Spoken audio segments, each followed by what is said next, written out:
Hi everyone, welcome back to a online solution. क्या हाल है जी। तो हम आपके सामने फिर से हाजिर है लेकर केमिस्ट्री का सब्जेक्टिव क्वेश्चन 2 नंबर वाला। देखिए, आप ज़्यादा गेस वेस के चक्कर में ना पड़े, क्योंकि गेस होता है, ठीक है ना। कोई जरूरी नहीं कि वो सवाल एग्जाम में आ ही जाए, ठीक है ना। याद कीजिए, ठीक है, पढ़िए गेस क्वेश्चन, लेकिन हम आपको ये सजेस्ट करते हैं जी कि 2 नंबर का ना या 3 नंबर का हर सवाल को पढ़ जाइए। मतलब रटना नहीं, कम से कम पढ़ लेना है उस मैटर से, ताकि उसमें से कोई भी सवाल अगर आ जाए तो अगर उन 2 नंबर में सवाल जो आपने पढ़ा है थोड़ा सा भी 1-2 वर्ड भी टैली कर गया ना, तो आप पक्का है कि बात तो बनाना आपको पता ही कैसे बनाते हैं बात, तो लिख भी लीजिएगा आराम से, ठीक है ना। तो बस मैं तो सबको सजेस्ट करता हूँ कि 2 नंबर 3 नंबर सवाल को एकदम जितना सारा सवाल है किताब में गाइड में कम से कम एक बार जरूर पढ़िए, तभी बेस्ट हो पाइएगा। ऐसे तो मैं आपको इंपॉर्टेंट सवाल बताता रहता हूँ, और यहाँ पर भी केमिस्ट्री का मोस्ट इंपॉर्टेंट 50 के आसपास क्वेश्चन 2 नंबर वाला सवाल। बोले सर 50 क्वेश्चन सर आएगा, 3-4 को सवाल आएगा, 50 को सवाल दी। अब देखो, पूरा का गेस तो हो ही नहीं पाएगा ना कि कंफर्म यही आ जाए, हमको पूरा पढ़ना पड़ेगा हर एक चैप्टर से। सवाल कहाँ से आ जाए कोई पता नहीं, तो हम आपके लिए लाए हैं। और देखो, अगर आपको पूरी वीडियो वॉच नहीं करनी है ना, तो नीचे कमेंट बॉक्स में ना सब क्वेश्चन का डाल दिया हूँ, टाइमिंग पे क्लिक करो, डायरेक्ट वहाँ पे आप पहुँच जाओगे। बेस्ट है। चलिए शुरू करते हैं। ओके, तो दिल थाम के आइए और दिल थाम के देखिए सवाल यहाँ पढ़ेंगे, क्योंकि सवाल बहुत मेहनत से आपके लिए यहाँ पे रिकॉर्ड किया गया है। आप लोग वीडियो को लाइक कर दीजिए प्लीज़, और पहली बार तो चैनल को सब्सक्राइब कर लीजिए, बहुत इंपॉर्टेंट वीडियो आपके लिए। तो हम यहाँ पे सवाल को समझते हैं, और मेरे ख्याल से जो मैं आपको समझाऊंगा तो बहुत अच्छे तरीके से आप समझ जाओ, क्योंकि मैं देख रहा हूँ गाइड में सवाल जो दिया है ना, एकदम लंबा लंबा सवाल दे दे यार, मतलब बच्चा बाउंस कर जाता है, उसको देख करके ही होता, बेहोश हो जाता है, ये इतना भारी भारी सवाल। लेकिन अगर आप बात को समझते हो ना, तो सवाल कितना सारा क्यों ना रहे यार, आराम से जवाब दे सकते हैं क्या। लेकिन बस बातें समझ में आनी चाहिए, बात यहाँ यही है। तो हम यही आपके लिए समझाने ही यहाँ पे आए हैं जी। देखिए, सबसे पहला सवाल यहाँ पे देख क्या बोलता है, जब लोहे की कील को कॉपर सल्फेट के विलयन में डुबाया जाता है तो विलयन का रंग क्यों बदल जाता है, इसके बारे में बताते हैं। तो आपने पढ़ा होगा, जब लोहा है, एक कॉपर सल्फेट का विलयन है, उसमें लोहा का कील डाले ना, तो कॉपर सल्फेट नीला कलर का होता है, और जैसे लोहा वाला डालते हैं तो हो जाता है फेरस सल्फेट, यानी कि हरा कलर हो जाता है। क्यों होता है, अब देखिए। जब लोहे की कील को कॉपर सल्फेट के विलयन में डुबाया जाता है तो विलयन का रंग नीले से बदलकर हरा हो जाता है। नीला से क्या हो गया, हरा हो गया। अब ऐसा क्यों हुआ, क्यों हुआ ऐसा, तो देखिए, लोहा कॉपर सल्फेट से कॉपर को विस्थापित कर देता है और आयरन सल्फेट बना देता है। क्या करता है लोहा, यानी कि इसका आप यहाँ पे चाहो तो समीकरण भी लिख सकते हो कि कॉपर सल्फेट CuSO4 यहाँ पे, ठीक है ना, और प्लस लोहा। तो कॉपर सल्फेट का विलियम था, लोहा इसमें डाले, और जैसे ही लोहा डाले तो लोहा का क्या, कॉपर सल्फेट को हटा दिया। मतलब लोहा जो है कॉपर से ज़्यादा अधिक सक्रिय धातु है ना। लोहा जो है कॉपर से ज़्यादा रिएक्टिव वाला, मतलब ज़्यादा पावरफुल है। और आजकल दुनिया में क्या चलता है, पावरफुल ही तो चलता है, जो ज़्यादा पावरफुल होगा वही टिक पाएगा, है कि नहीं। तो लोहा जो है कॉपर से ज़्यादा पावरफुल है, कॉपर को हटा देता है यहाँ से, और FeSO4 बन जाता है, और यहाँ बेचारा कॉपर अलग से अकेला मुंह ताक रहा, ठीक है ना। तो ये हो गया हरा कलर। ये था पहले क्या, नीला कलर, इसको बोलते हैं नीला थोथा बोलते हैं, इसको हरा थोथा बोलते हैं, है ना, ग्रीन विट्रोइल। तो देखिए, कारण क्या हुआ कि जब लोहे की कील को कॉपर सल्फेट के विलयन में डालते हैं तो कॉपर सल्फेट का नीला कलर बदल करके हरा कलर होता है, क्योंकि लोहा कॉपर सल्फेट से कॉपर को विस्थापित करता है। इसका ये कारण है कि लोहा जो है कॉपर से ज़्यादा अभिक्रियाशील है, ज़्यादा पावरफुल रिएक्ट करता है, यही कारण है। हो गया। अब चाहो तो रिएक्शन लिख दो, तो कोई दिक्कत नहीं, नहीं भी लिखोगे चलेगा। समझ में आ गया। अरे रटने की जरूरत नहीं पड़ेगा, मैं समझा रहा हूँ ना, रटने की आपको जरूरत नहीं पड़ेगा, पक्का मैं बता रहा हूँ, बस आप ध्यान से वीडियो को देखो, समझो, रटने की जरूरत नहीं पड़ेगा। ओके, आप पहले समझ लो तब कॉपी में लिखना, समझ लेना तब लिखना कॉपी में। देखिए सवाल क्या बोलता है, उष्मा क्षेपी एवं उष्मा शोषी अभिक्रिया का क्या अर्थ है, उदाहरण बताइए। तो बड़ा इंपॉर्टेंट सवाल, उष्मा क्षेपी जिससे उष्मा निकलता है, वे अभिक्रियाएं जिसमें ऊर्जा मुक्त होती है, मुक्त मतलब निकलना, तो ऊर्जा भी लिख सकते हैं, उष्मा भी लिख सकते हैं। वैसी रासायनिक अभिक्रिया जिसमें ऊर्जा निकलती है, जिसमें उष्मा निकलती है, उसमें उष्मा छिपी अभिक्रिया कहते हैं। अब उदाहरण बोला तो यहाँ पे उदाहरण दे दिया, जैसे देखिए मीथेन है और ऑक्सीजन मिला तो क्या बना, कार्बन डाइऑक्साइड बन गया, जल बना, और उष्मा भी निकला। क्या निकला, हीट निकला, उष्मा निकला। अब उसी तरह बोलता उष्मा शोषी, नाम से समझो, उष्मा शोषी, शोषी मतलब ग्रहण करना, मतलब उसमें अवशोषण करना, है ना। तो बोला गया वे रासायनिक अभिक्रियाएं जिनमें ऊर्जा अवशोषित होती है, जिसमें ऊर्जा क्या होता है, उष्मा या ऊर्जा अवशोषित होती है, उसी को बोलते हैं क्या, उष्मा शोषी अभिक्रिया। कितना आसान है यार, है ना। देखिए कैल्शियम कार्बोनेट को गर्म करेंगे, तो पहले गर्म करेंगे तो क्या होगा, कैल्शियम कार्बोनेट जो टूटेगा तो पहले कैल्शियम कार्बोनेट गर्म होगा, यानी कि उष्मा को अवशोषित करेगा, अपने अंदर उष्मा पहले समाएगा, तब जाके कैल्शियम ऑक्साइड बनेगा और कार्बन डाइऑक्साइड गैस बनेगा। कितना आसान है ना, बोलो है कि नहीं आसान। यस सर, नॉर्मल सवाल है यार। ओके आगे देखो सवाल, श्वसन को ऊष्माक्षेपीय अभिक्रिया क्यों कहते हैं। हम लोग जानते हैं ऑब्जेक्टिव में पढ़े ना कि श्वसन को क्यों बोलते हैं ऊष्माक्षेपीय अभिक्रिया, ये ऑब्जेक्टिव में सवाल आता है, इसलिए तो मैं बोलता हूँ सब्जेक्टिव पर अगर आपने फोकस किया होगा ना तो ऑब्जेक्टिव तो चटनी बन गया होगा क्या। तो देखो यहाँ पे बोलता श्वसन को एक ऊष्माक्षेपीय अभिक्रिया इसलिए कहा जाता है क्योंकि इस अभिक्रिया में ऊर्जा निकलती है। क्या ऊर्जा निकलती है, और वही तो हम जानते हैं भाई कि ऊर्जा जिससे निकलती है, जिस अभिक्रिया में ऊर्जा निकलती है उसी को तो बोलते हैं ऊष्माक्षेपीय अभिक्रिया।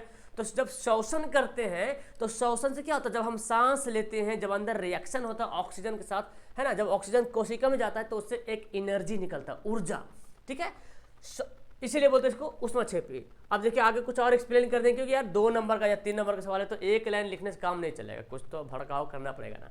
श्वसन के दौरान हमारे शरीर की, अब होता क्या, जब हम सांस लेते हैं, जब श्वसन करते हैं तो हमारे शरीर की कोशिकाओं में क्या होता है, ग्लूकोज ऑक्सीजन से मिलकर कार्बन डाइऑक्साइड, जल और ऊर्जा का निर्माण करता है। क्या, जब आप सांस लेते हैं ना तो हमारे बॉडी में जो ग्लूकोज है वो ऑक्सीजन से जाके मिलता है और क्या बनता है, कार्बन डाइऑक्साइड गैस बनता है, जल भी बनता है और ऊर्जा का निर्माण होता है। अब जिसमें ऊर्जा का निर्माण होता है उसी को तो बोलते हैं ऊष्माक्षेपीय अभिक्रिया। क्या, अब यहाँ पे देखो एक सूत्र भी लिख दिया, वर्णन कीजिए बोल रहा तो एक सूत्र भी लिख दिए, ये ग्लूकोज है, ऑक्सीजन मिला, ठीक है, मिलने के बाद क्या हुआ, ये बन गया कार्बन डाइऑक्साइड गैस बना, जल बना और ऊर्जा बना। है कि नहीं नॉर्मल सवाल। अगर आपसे पूछा जाएगा बोलो भाई बोलो कॉप श्वसन को क्यों बोलते हैं ऊष्माक्षेपीय अभिक्रिया, तो आराम से बोलेगा जब बाबू हम जब सांस लेते हैं ना, तो सांस जब लेते हैं तो सांस लेने के बाद एनर्जी पैदा होता है, उसको बोलते हैं, एक मतलब सिंपल लैंग्वेज है। लेकिन और एक्सप्लेन करें तो जब हम ऑक्सीजन लेते हैं तो हमारे शरीर में जो ग्लूकोज है उसमें जाके टचअप मिल जाता है, पैचअप हो जाता है, और मिलने के बाद CO2 गैस बन जाता है, जल बनता है और ऊर्जा बनता है, और जिसमें ऊर्जा बने उसी को तो बोलते हैं ऊष्माक्षेपीय अभिक्रिया। क्या, एकदम नॉर्मल था। आगे देखें, वायु में जलाने से पहले मैग्नीशियम रिबन को साफ क्यों करते हैं। देखिए मैग्नीशियम रिबन वायु में अगर जलाना है उसको तो साफ करना पड़ता है, क्यों, सैंड पेपर से भी लिखता है कि सैंड पेपर से साफ क्यों करते हैं। देखिए मैग्नीशियम धातु वायु की उपस्थिति में मैग्नीशियम ऑक्साइड बनाता है, यानी कि जब मैग्नीशियम जो है ना, मैग्नीशियम अगर वायु में खुला छोड़ दें तो मैग्नीशियम ऑक्साइड की परत जम जाएगा, उस पर क्या बनेगा, मैग्नीशियम ऑक्साइड की परत। अब जब उसको जलाएंगे तो जलने में बड़ा दिक्कत होगा, तो बड़ा दिक्कत हो, क्या करेंगे फिर सैंड पेपर लाएंगे, जिससे गेट वगैरह रगड़ते हैं ना, उससे उसको रगड़ देंगे कस कस के, क्या होगा, मैग्नीशियम उससे ऑक्साइड हट जाएगा, बचेगा मैग्नीशियम, जल जाएगा। और वही बोलते हैं यहाँ पे कि मैग्नीशियम धातु वायु की उपस्थिति में मैग्नीशियम ऑक्साइड बनाता है, ठीक है ना, जो मैग्नीशियम रिबन के ऊपरी सतह पर जमा जाता है, मतलब वही, अरे भाई तो भाई ऑक्साइड बन गया तो कहाँ पे जमा होगा, ऊपरी सतह में जमा होगा। मैंने बढ़ा के लिख दिया था कि थोड़ा लगे भड़कावा टाइप का, ठीक है ना, इसलिए इसे वायु में जलाने से पहले सैंड पेपर से रगड़कर साफ किया जाता है ताकि आसानी से ऑक्सीजन से संयोग कर सके, ताकि आसानी से जल सके, ऑक्सीजन से संयोग कर सके। बस यही तो हमारा आंसर हो गया इसका। आगे देख लीजिए सवाल क्या बोलता है। देखिए बोलता है कि वियोजन अभिक्रिया को संयोजन अभिक्रिया के उल्टा क्यों कहा जाता है, इसके लिए बताइए, समीकरण लिखिए। अब आप वियोजन अभिक्रिया बहुत अच्छे तरीके जानते हो, जिस अभिक्रिया में एक बड़ा यौगिक टूट कर 2 या 2 से ज्यादा यौगिक बनाएगा उसको बोलेंगे वियोजन। वियोजन मतलब टूटना, डिस्प्लेसमेंट, और संयोजन मतलब जुड़ना। वहां टूट रहा था और संयोजन में क्या हो रहा, जुड़ रहा था, तो एक दूसरे को उल्टा हुआ कि नहीं हुआ, इसी को लिख देना यहाँ पे।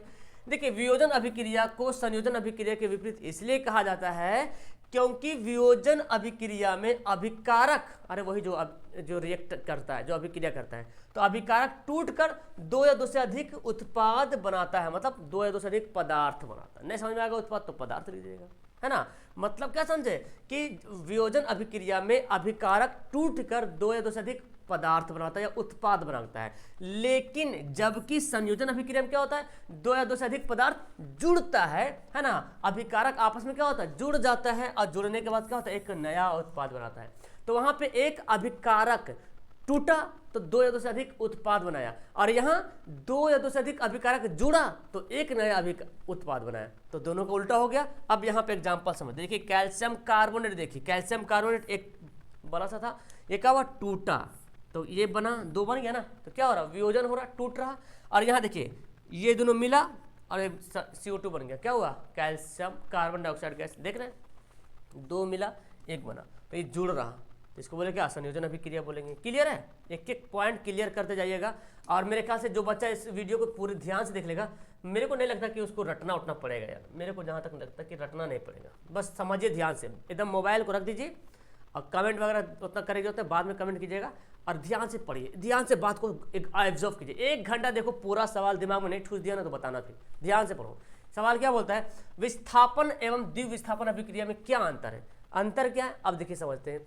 मतलब अंतर जब पूछे ना भाई, तो आपको इसका डिफिनेशन बता देना, और जब आपको डिफिनेशन पता चल जाएगा तो हो गया अंतर, है ना। मैं इंसान हूँ, आप जानवर हो गया अंतर है ना। अगर बोला जाए इंसान जानवर में क्या अंतर है, तो इंसान वो है जो अपना बुद्धि अकल से काम करता है, बहुत कुछ, और जानवर तो भाई जानवर की तरह काम करता है। तो डिफिनेशन ही है हमारा, अंतर बन जाता है।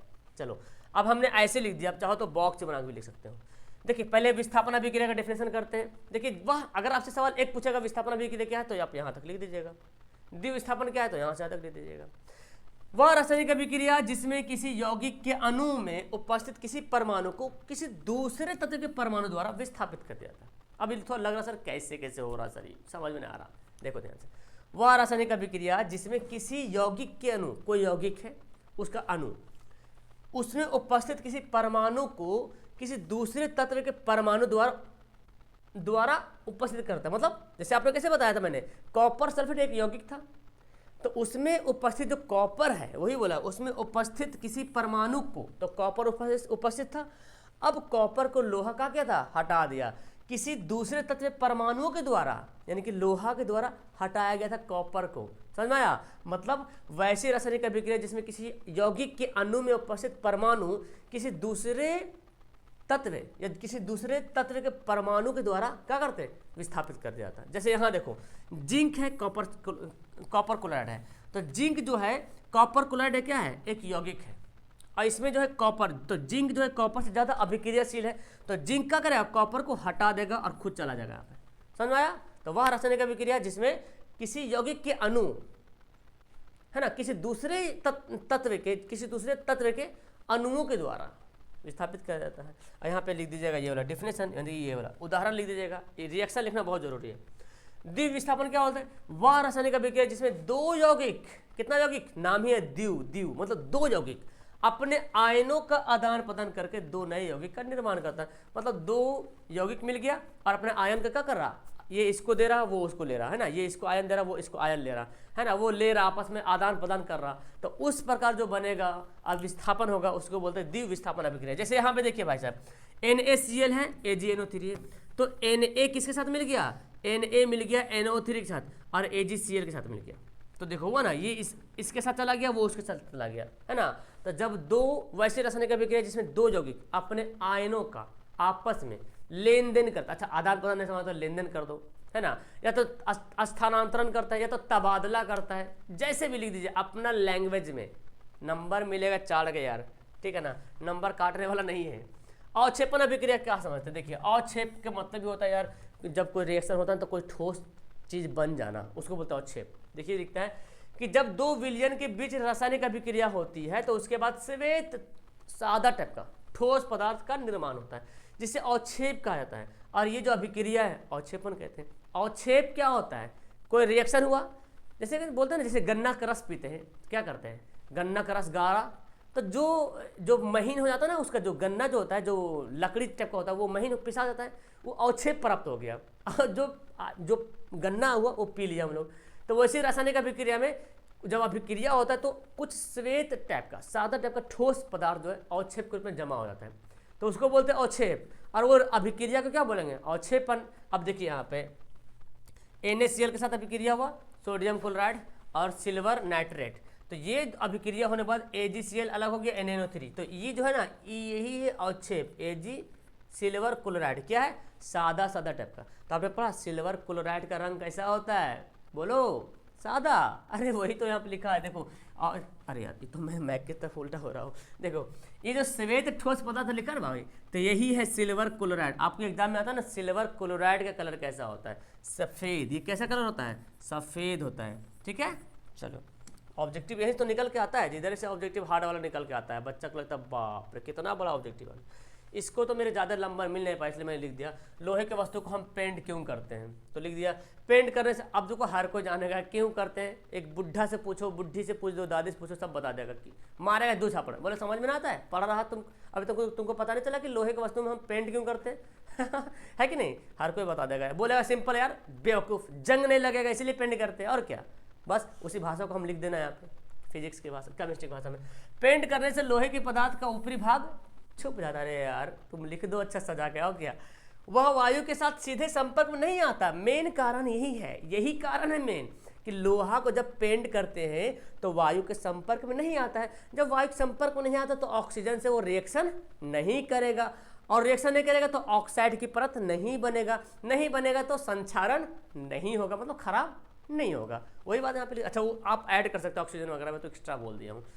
हम डायरेक्ट देखिए संपर्क नहीं आता जिसके कारण जंग नहीं लगता, गेट बंद कर दो, है ना, जिसके कारण जो है जंग नहीं लगता। ओके, तो इसलिए हम जो है लोहे के वस्तुओं को क्या करते हैं, पेंट करते हैं। सिंपल सी बात हो गया, पेंट करते हैं। आगे देखो यहाँ पे सवाल क्या है, संयोजन अभिक्रिया क्या है। मजेदार का एकदम पढ़ो यार, एकदम टेंशन नहीं लेना, ठीक है ना, मजेदार से पढ़ो। संयोजन अभिक्रिया क्या है, देखिए अभी वही तो मैंने बताया ना, मिल जाना, वही यहाँ पे लिख दिया। जिस अभिक्रिया में 2 या 2 से अधिक तत्व या यौगिक आपस में संयोग करके एक नए यौगिक का निर्माण करते हैं, लेकिन जो पहले मिला था और जो नया बना, तो पहले से नया वाला का क्वालिटी गुण अलग है ना। मूल गुण, मूल पदार्थ का गुण क्या है, अलग है, भिन्न भिन्न है। मूल मतलब पहले पदार्थ का, जब नया पदार्थ बना वो पहले पदार्थ यानी कि मूल पदार्थ से उसका गुण क्या है, अलग अलग है। तो उस अभिक्रिया को बोलेंगे क्या, संयोजन अभिक्रिया। जैसे यहाँ पे एग्जाम्पल मैंने आपको दे दिया, कार्बन ऑक्सीजन से मिला तो कार्बन डाइऑक्साइड गैस बन गया। चलिए आगे देखें, विकृत गंधिता का क्या अर्थ है। देखिए समझिए, विकृत गंधिता सिंपल सा भाषा में अगर मैं बोलूँ कि हम लोग गर्मी के टाइम आ रहा, रात में खाना पकाते हैं, है ना, सब्जी बना सुबह खट्टा हो जाता है, तो हम क्या करते हैं, उसको फ्रिज में रख देते हैं। अब वही जो खट्टा हो गया तो देखते सूंघते हैं तो खराब महकता है, या तो खाने में खराब लगता है तो सूंघने में महकता है। वही पदार्थ को बोलते हैं विकृत गंधता, उससे जो गंध निकलता है। अब उसी बात को यहाँ पे लिख दिए कि जब वसा या तेल से बने पदार्थ, अक्सर ये जो गंध वाला होता है ना, अक्सर तेल वाला पदार्थ या वसा वाला पदार्थ, ज़्यादा बेसिकली ज़्यादा ये होता है ना, जल्दी खराब हो जाता है। जब वसा और तेल से बने पदार्थ में उपचयन क्रिया होती है, क्या उपचयन समझ में आया ना, ऑक्सीजन का योग होना, क्या उपचयन क्रिया होती है, तो उससे खराब गंध और खराब स्वाद उत्पन्न होता है। देखिए इसको मैंने बड़ा संभाल के लिखा है कि कैसे बच्चा के दिमाग में घुस जाए। किताब गाइड में देखा ना तो बड़ा अजीब टाइप से बना होता, तो इसलिए मेरे को टाइम लग गया वीडियो रिकॉर्ड करने में, पहले प्रिपेयर करने में इतना टाइम लग गया। खैर आपको अभी टाइम है, याद कर लीजिएगा। ओके, तो जब कोई तेल या वसा से कोई बना पदार्थ है और उसमें जब उपचयन क्रिया होती है तो क्या होता है भाई, उसमें खराब स्वाद, सुगंध, खराब क्या होता है, गैस, खराब गंध या खराब स्वाद जो है आना उत्पन्न हो जाता है। इसी को बोलते हैं विकृत गंधता। वही सामान, खाने वाला सामान जो है खराब हो गया, महके लग गया खराब, या खराब मज़ा खराब हो गया, उसको बोलते हैं विकृत गंधता। अब देखिए एग्जाम्पल, गर्मी के दिनों में सब्जी का जल्दी खट्टा होकर गंध हो जाता है, वही एग्जाम्पल है। गेट बंद कर दो जी, गेट बंद कर दो। आगे सवाल देखो, संक्षारण का क्या है, इसके रोकने का क्या उपाय है। देखिए संक्षारण मतलब जैसे कोई लोहा है, संक्षार हो रहा मतलब बर्बाद हो रहा, संक्षारण मतलब बर्बाद हो जाना, इसको रोक कैसे कर सकते हैं। अभी देखिए, जब धातुओं का संपर्क वायु से होता है, क्या जैसे लोहा, जब धातुओं का संपर्क किससे होता है, वायु से होता है, तो वायु से अभिक्रिया करने के बाद उसके ऊपर ऑक्साइड की परत बन जाती है और उससे धातु का क्या होता है, संक्षारण होने होता है। सिंपल से लोहे वाला काम है। जब कोई धातु वायु से अभिक्रिया करता है, ठीक है ना, तो वायु में क्या होता है, ऑक्सीजन होता है, और वो ऑक्सीजन से क्या करता है, अभिक्रिया करता है, तो ऑक्साइड की परत जम जाता है। जैसे ये लोहा छोड़ दीजिए, अब देखिए ना रड वगैरह रखा रहता है बाहर में, तो देखिए रड पे जो है अलग से जंग टाइप का लग जाता है, वो एक्चुअली वो ऑक्साइड है, ऑक्साइड की परत, फेरस ऑक्साइड बन गया, वो लोहा ऑक्सीजन से अभिक्रिया हो गया, तो वो क्या होता है, खराब हो जाता है। तो खराब हो जाता है तो उसी को बोलते हैं क्या, संक्षारण। वो जो क्रिया है ना, काम, उसको बोलते हैं संक्षारण। अब देखिए इसको बोलता क्या कि उदाहरण बोला गया, लोहे, अच्छा उदाहरण भी बोला गया, चलो लिखते, लोहे पर जंग लगना, चांदी का काला पड़ जाना होता है, लोहे में जंग लग गया या चांदी काला पड़ गया, ये है संक्षारण का उदाहरण, मतलब बर्बाद हो जाना, खराब हो जाना। इसको रोकेंगे कैसे, देखिए धातु की सतह पर तेल लगा देंगे, अगर धातु की सतह पर तेल लगा देंगे तो रोक सकते हैं। मैंने यहाँ पे लिख दिया, आप चाहो तो ना भी लिखो। जब लोहे की सतह पर तेल जमा दिया जाता है तो नम वायु के लोहे के संपर्क में नहीं आता है, जिससे जंगने लगता है। आप चाहो तो लिख सकते हैं। बेसिकली तेल क्यों लगाएंगे लोहा पे, क्योंकि तेल लगा देंगे तो उसमें जंगने लगेगा, ये बात लिख देना। अगर नहीं भी लिखो तो चलेगा यार, ओके। एनामेल से, एनेमल का होता है एनेमल, एनेमल वो दांत वाला नहीं है, एनामेल है वो, ये एनेमल है। लोहे की सतह पर रंग लगाकर या जंग से बचा जाता है, रंग पेंट करते हैं ना, वही रंग लगाकर, है ना, जंग से बचाया जा सकता है। आगे सवाल देखिए, उपचयन अभिक्रिया क्या है, बड़ा इंपॉर्टेंट सवाल है यार। अच्छा सर इसको तो बहुत छोटा लिख दिए सर आप, नंबर मिलेगा है ना।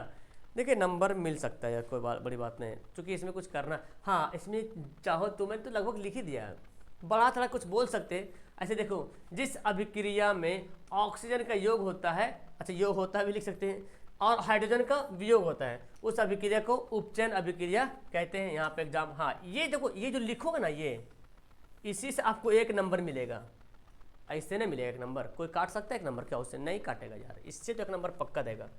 तो क्या हो रहा, वैसी रासायनिक अभिक्रिया जिसमें ऑक्सीजन का योग हो रहा, ऑक्सीजन आके मिल रहा और हाइड्रोजन निकल रहा, इसको बोलते हैं उपचयन।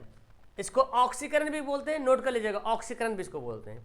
अब इसी को उल्टा अपचयन, यही का सब इसका ये भी उल्टा, वैसी रासायनिक अभिक्रिया जिसमें हाइड्रोजन का योग होता है और ऑक्सीजन का वियोग होता है, उस अभिक्रिया क्या बोलेंगे, उपचयन। तो इतना लिखिएगा तो 1 नंबर मिलेगा, और ई वाला नहीं दीजिएगा तो 2 नंबर मिलना मुश्किल हो जाएगा। फिर उदाहरण देना जरूरी है, ठीक है ना।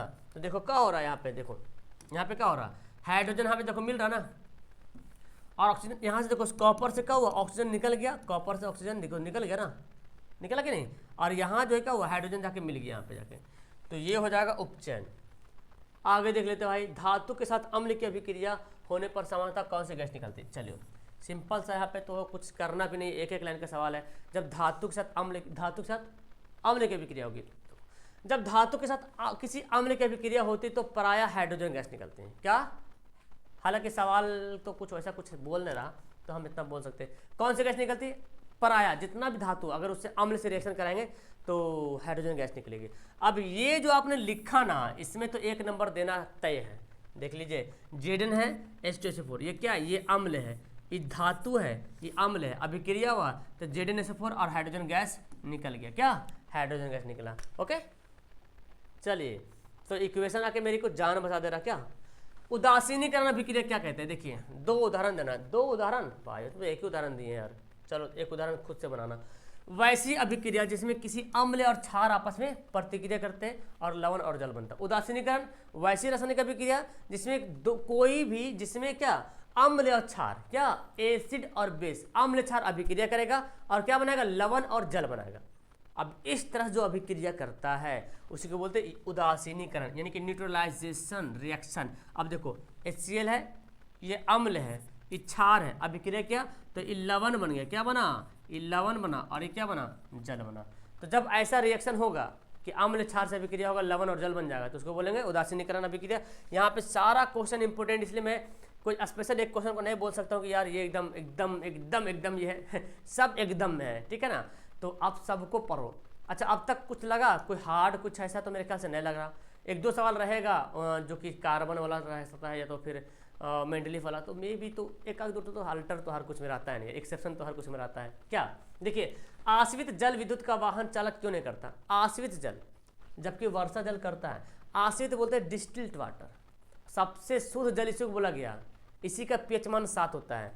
देखो तो क्या बोला गया, आश्रित जल का pH मान 7 होता है। आश्रित जल में हाइड्रोजन आयन उत्पन्न नहीं होने के कारण विद्युत धारा नहीं बहती। देखिए समझिए, विद्युत धारा कब बहेगी, जब कोई पानी में हाइड्रोजन आयन होगा ना, हाइड्रोजन आयन जब उत्पन्न होगा तभी उसमें विद्युत धारा फ्लो हो सकता है। समझ आ रहा, कोई पानी है उसमें अगर बिजली हम तार डाल दिए तो पानी से जो है हाइड्रोजन आयन उत्पन्न होना शुरू हो गया, तब जाके करंट फ्लो होता है। लेकिन अगर ऐसा पानी जिसमें हाइड्रोजन आयन ही उत्पन्न ना हो तो उसमें बिजली नहीं जाएगी। जैसे आश्रित जल है ना, पूरा प्योर वाटर है, इसमें हाइड्रोजन उत्पन्न नहीं होता है, और जब हाइड्रोजन आयन उत्पन्न ही नहीं होता तो कहाँ से बिजली जाएगा, विद्युत धारा फ्लो ही नहीं होगा, है ना। वही बोला गया, जब विद्युत नहीं होना उत्पन्न नहीं होने के कारण आप लिख सकते हैं कि आश्रित जल में हाइड्रोजन आयन उत्पन्न नहीं होता है, जिसके कारण विद्युत धारा फ्लो नहीं होता, बहाव नहीं होता है। लेकिन वर्षा जल में क्यों होता भाई? तो बोला गया वर्षा जल में जो है अम्ल उपस्थित रहता है। क्या? अम्ल, एसिड। और अम्ल वर्षा में हाइड्रोजन आयन उत्पन्न हो जाता है है ना। अम्ल में क्या होता है? वर्षा जल में एसिड मिला होता है, क्योंकि प्रदूषण वगैरह फैलता है ना, तो इसलिए मैंने यहाँ पे ज़्यादा घुसाया नहीं, यहाँ पे बहुत लंबा चौड़ा लिखा हुआ था कि प्रदूषण वगैरह हो जाता है ऐसे। तो हम जान रहे हैं वर्षा जल में तो खैर अम्ल होता ही होता है। तो वर्षा जल में अम्ल होता है, और अम्ल में हाइड्रोजन आयन उत्पन्न हो जाता है। जब अम्ल में हाइड्रोजन आयन उत्पन्न हो जाएगा तो जाहिर सी बात है बिजली तो फ्लो होना जरूरी है ना। तो इसी कारण है कि वर्षा जल में विद्युत धारा फ्लो होता है, आश्रित जल में फ्लो नहीं होता है। चले आगे बढ़े, चलिए आगे देखिए, बोलता है कि जल की अनुपस्थिति में अम्ल का व्यवहार अम्लीय क्यों होता है? जब जल नहीं रहता है तो अम्ल की तरह क्यों काम करता है?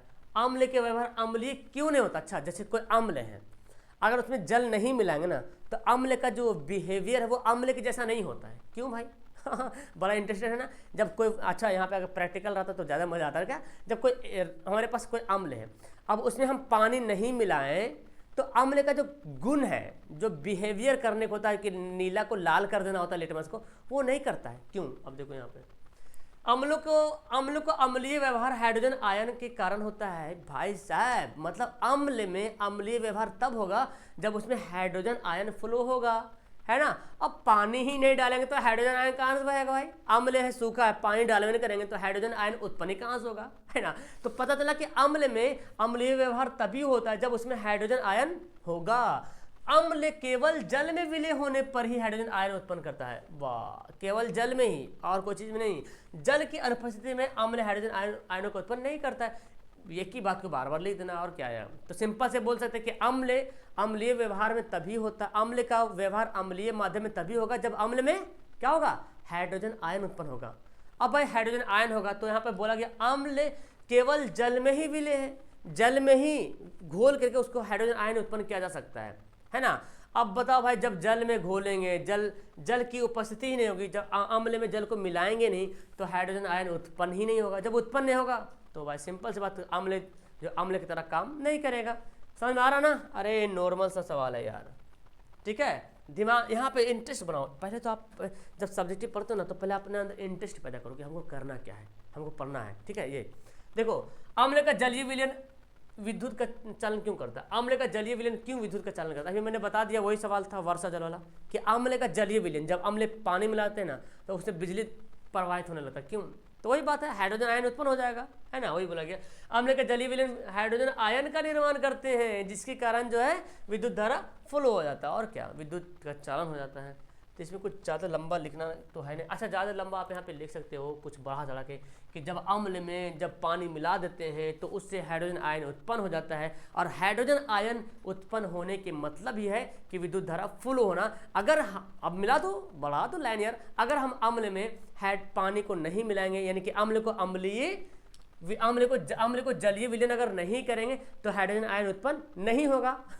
बढ़ा के लिख सकते हैं, ठीक है। बेकिंग पाउडर क्या है? आइए बनाते हैं बेकिंग पाउडर को। देखिए, बेकिंग पाउडर जैसे खाने वाला पाउडर है, और क्या, खाने वाला powder. Baking powder baking soda और टार्ट्रिक अम्ल का मिश्रण होता है। ये देखो भाई, तुम्हारा ऑब्जेक्टिव का पॉइंट यहाँ पे आ गया। बेकिंग पाउडर में क्या क्या रहता है?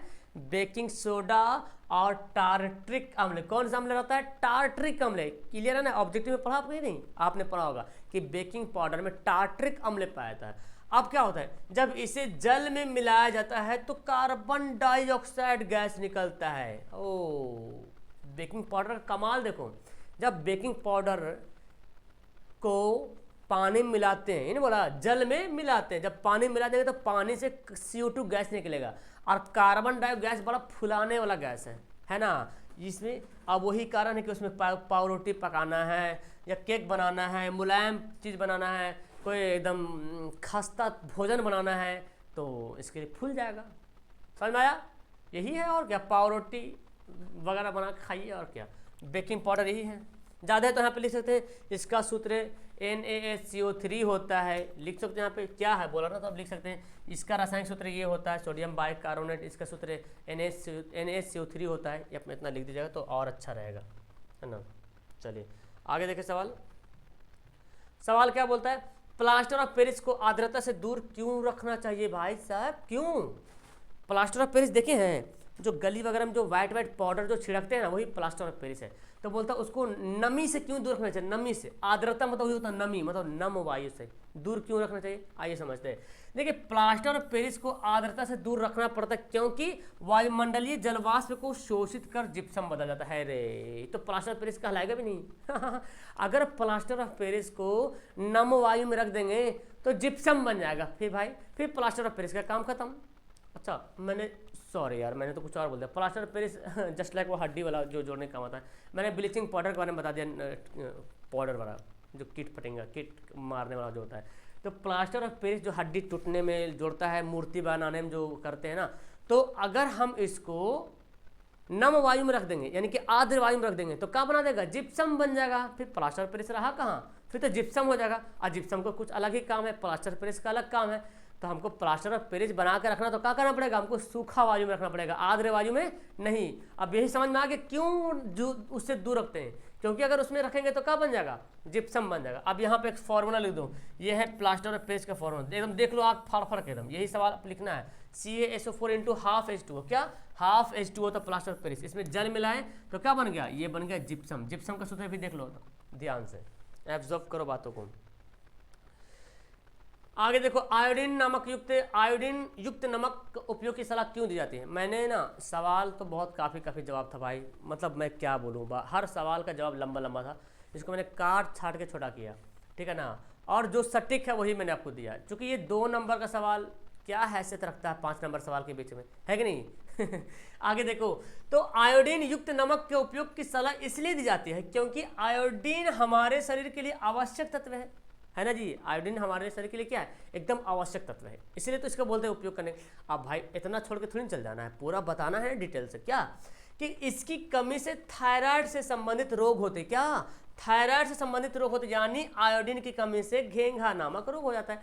यहाँ पे बड़ा थोड़ा सा लिख दिया कि इसकी कमी से थायराइड संबंधी रोग होता है, थायराइड ग्रंथि से संबंधित एक रोग हो जाता है, यानी कि आयोडीन की कमी से क्या होता है, घेंघा या गलगंड या ग्वाइटर रोग हो जाता है। इसके सेवन से शरीर में आयोडीन की कमी नहीं देती है, मतलब इसके सेवन से आयोडीन में, अच्छा इसके सेवन से शरीर में आयोडीन की कमी नहीं होने देती, सॉरी यहाँ पे होने देती है, यानी कि जब हम इसका आयोडीन का सेवन करेंगे तो आयोडीन शरीर में कमेगा नहीं। जब आयोडीन शरीर में कमेगा नहीं तो हमारा थायराइड ग्रंथि से जो हार्मोन निकलता है वो ठीक ठाक रहेगा, ग्वाइटर रोग वगैरह नहीं होगा, इसी कारण है, ठीक है। चलो आगे देखो सवाल, कठोर जल को मृदु जल करने के लिए जिस सोडियम यौगिक को उपयोग किया था उसका नाम क्या है। तो भाई अब तो इसमें तो सिंपल सवाल पूछता तो क्या करें, हम तो मजबूर हैं। कठोर जल की मृदु करने के लिए सोडियम कार्बोनेट का उपयोग किया था, ये मेरे ख्याल से 1 नंबर का सवाल था या 2 नंबर का सवाल, पूछ लेगा तो ऐसे लिख दीजिएगा, ठीक है ना। अब ज़्यादा तो और बढ़ा के लिख सकते हैं। देखो ऑब्जेक्टिव सवाल बनता है कि कठोर जल जिसको बोलते हैं मृदु जल, कठोर जल की मृदु करने का, मृदु मतलब ठीक ठाक नॉर्मल टाइप का, कठोर जल को मृदु करना है ना। कठोर जल को खारा जल भी कहते हैं, खारा पानी में कपड़ा जल्दी साफ नहीं होता है, जब कठोर जल में पानी कपड़ा साफ नहीं होता, उसको मृदु करना पड़ता है, मतलब एकदम सॉफ्ट वाटर करना पड़ता है, ठीक है। तो उसमें क्या मिलाएंगे, सोडियम कार्बोनेट मिला देंगे, क्या सोडियम धोने वाला सोडा वो मिला देंगे। अब जैसे वो मिलाएंगे तो साफ कपड़ा होने शुरू हो जाएगा। अब यही तो है, इसका सूत्र है Na2CO3, यानी और लिख सकते हैं, इसका सूत्र है Na2CO3 इंटू 10H2O होता है, इसका रासायनिक नाम सोडियम कार्बोनेट होता है, ऐसे लिख दीजिएगा तो आपको मिल जाएगा। चलो भाई, सोडियम कार्बोनेट का जलीय विलयन क्षारीय होता है, क्यों बताओ। सोडियम कार्बोनेट का जलीय विलयन क्षारीय क्यों होता है। अभी मैंने पढ़ा सोडियम कार्बोनेट जो कपड़ा धोने वाला सरफ था, कपड़ा धोने वाला सोडा, तो क्षार होता है, अम्ल नहीं होता, क्यों होता भाई, ऐसे देखते हैं। देखिए सोडियम कार्बोनेट Na2CO3 सफेद रवादार ठोस पदार्थ, क्या एक ठोस पदार्थ है, सफेद टाइप का, या जल में घुलनशील है, जस्ट लाइक सरफ देखते हैं ना, सरफ समझो उसी टाइप का, ठीक है। तो अब वो क्या होता है, सरफ को धोते हैं जल में तो पूरा जल में घुल जाता है ना, सरफ घुलता कि नहीं घुलता है, बिल्कुल घुल जाता है यार। तो ही बोला यार जल में घुलनशील है, Na2CO3 जल में घुलकर प्रबल क्षार बनाता है, NaOH एकदम स्ट्रॉन्ग बेसिक बनाता है, स्ट्रॉन्ग बेसिक, है ना। और NaOH के कारण ही Na2CO3 का जलीय विलयन क्षारीय होता है। समझ में आया? तो जब इसको Na2CO3 को जल में जब घोलते तब परबल क्या बनता है? अब ये जो है ना, ये क्षार क्यों कहलाया? क्योंकि इसको जब जल में घोलते तो ये NaOH बनता है, कास्टिक सोडा बन जाता है। और कास्टिक सोडा का एक स्ट्रॉन्ग बेसिक है, परबल क्षार है। अब जब भाई साहब वही परबल है ना, बेटा बदमाश तो बाप भी कहीं ना कहीं हो ही सकता है बदमाश, है ना। तो ये बोला गया कि ये जब क्षार है तो इसमें जो ये है ना, ये भी, इसका भी जलीय विलयन चूंकि मिलेगा तो क्षार ही बन जाएगा। ठीक है, आगे देखो सवाल, धोबिया सोडा और बेकिंग सोडा में क्या अंतर? देखिए, तो मैंने यहाँ पे एक एक लाइन डेफिनेशन दे दिया और अंतर हो गया। देखिए, धोबिया सोडा का उपयोग कपड़ा धोने में किया जाता है, जबकि बेकिंग सोडा का उपयोग कपड़ा कागज आदि उद्योग में होता है। धोबिया सोडा का उपयोग क्या होता है? कपड़ा धोने में। धोबिया तो नाम ही धोने का, वॉशिंग पाउडर, कपड़ा धोने में। लेकिन बेकिंग सोडा का उपयोग कपड़ा या कागज को उद्योग, मतलब उसको रंजक करने में, है ना, उद्योग में होता है। वो जो फैक्ट्री होता है ना कागज का या कपड़ा का, उसमें यूज करते हैं रंजक के रूप में। और सोडियम कार्बोनेट यानी कि बेकिंग सोडा को धोने में। एक अंतर हो गया। धोबिया सोडा से जल की कठोरता दूर की जाती है। जल कठोर जल है भाई, एकदम हार्ड वाटर है, कपड़ा साफ नहीं हो रहा, तो उसकी कठोरता दूर कर सकते हैं। लेकिन जबकि बेकिंग सोडा का उपयोग जो है पेट की अम्लता दूर करने में किया जाता है। लो भाई साहब, है ना, यहाँ धोबिया सोडा कपड़ा जल की कठोरता दूर कर रहा है ना, बेकिंग सोडा धोबिया सोडा जो है जल की कठोरता दूर कर रहा, और बेकिंग सोडा पेट की अम्लता को दूर कर रहा। हो गया, दो अंतर लिख दीजिएगा तो 2 नंबर तो कौन नहीं देगा यार। ठीक है, चलो आगे देखें सवाल। बोलता प्लास्टर ऑफ पेरिस का निर्माण एवं विधि बताइए। जिप्सम को 373 केल्विन पे गर्म करते हैं तो जल के अणुओं को त्याग कर कैल्शियम अर्ध सल्फेट अर्ध हाइड्रेट बनाता है। क्या? जब जिप्सम को 273 डिग्री सेल्सियस पे 273 फॉरेनहाइट, सॉरी केल्विन, 273 केल्विन है फॉरेनहाइट नहीं, 273 केल्विन पे गर्म करते हैं तो क्या करता है? ये जल के अणु को त्याग देता है और कैल्शियम अर्ध हाइड्रेट बनाता है। क्या? कैल्शियम सल्फेट अर्ध हाइड्रेट, कैल्शियम सल्फेट अर्ध हाइड्रेट, यहाँ देखो, कैल्शियम सल्फेट अर्ध हाइड्रेट बनाता है। ये देखो, ये है जिप्सम, इसको गर्म किए तो ये बन गया प्लास्टर ऑफ पेरिस बन गया। इसी को बोला गया भाई कैल्शियम सल्फेट अर्ध हाइड्रेट, मतलब वही यही है। देखो, अर्ध हाइड्रेट मतलब पानी जो है आधा भाग पानी है ना, और क्या बना? जल बना। इसका उपयोग देखिए, इसका उपयोग खिलौना बनाने में, डॉक्टर टूटी हड्डी को जोड़ने में इसका यूज करते हैं, मूर्ति बनाने में भी आप लिख सकते हो यहाँ पे। चलिए आगे देखिए, ओ ये देखो, हाँ यही है ब्लीचिंग पाउडर जी। कितना छोटा छोटा मैं आंसर दे रहा हूँ, समझ आ रहा ना? अरे एकदम नॉर्मल है बच्चों, नॉर्मल है। ब्लीचिंग पाउडर बनाने के विधि उपयोग बताइए।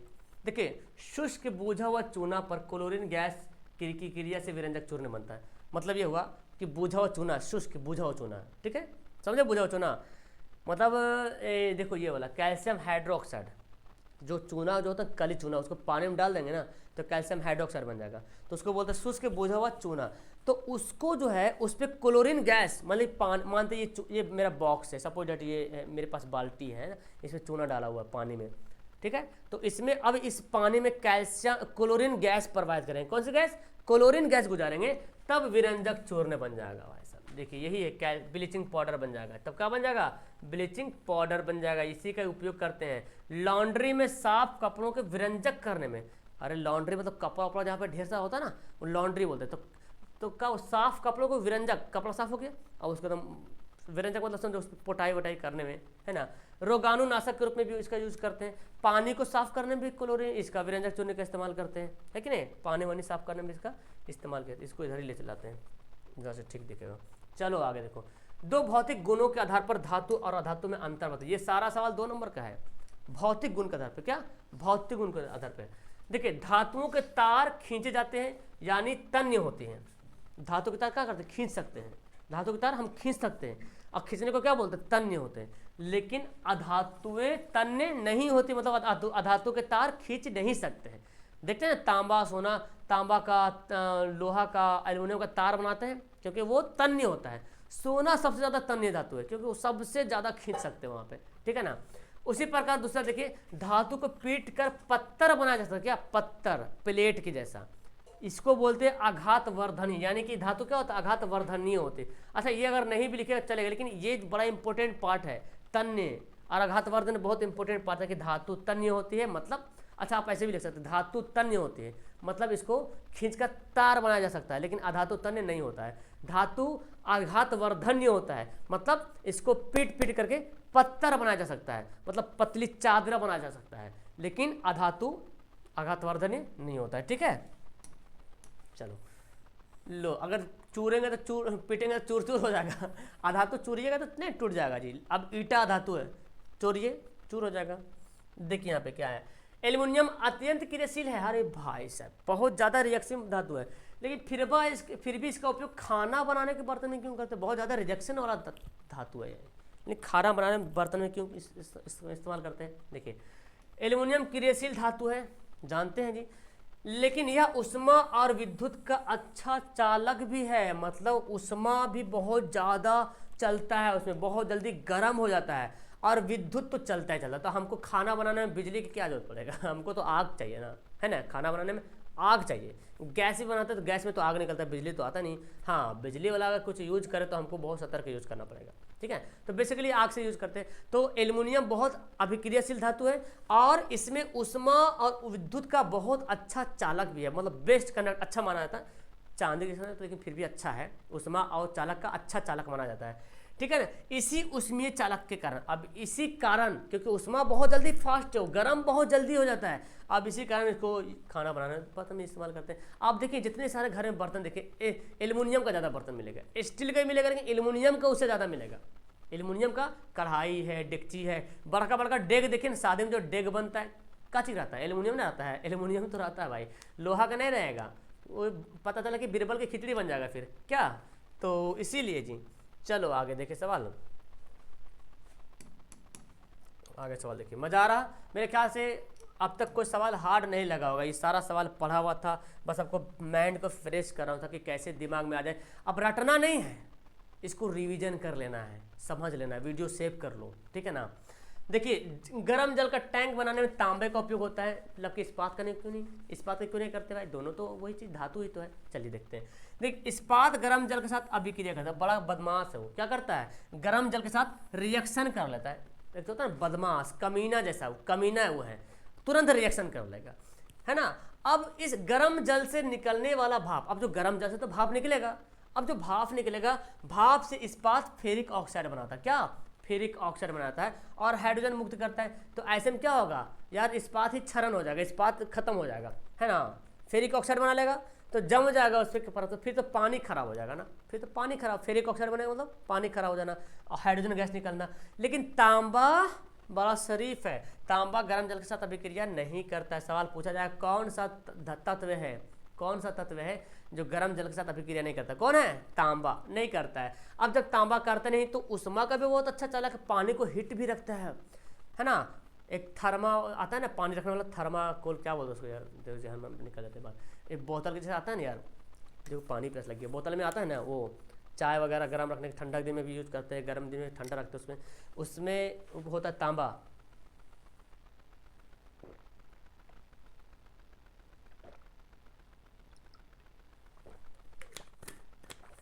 Sorry dear. हाँ तो मैं क्या बोल रहा था कि जो तांबा होता है, तांबा जो है जल से, गर्म जल से अभिक्रिया नहीं करता है, गर्म जल से अभिक्रिया नहीं करता है।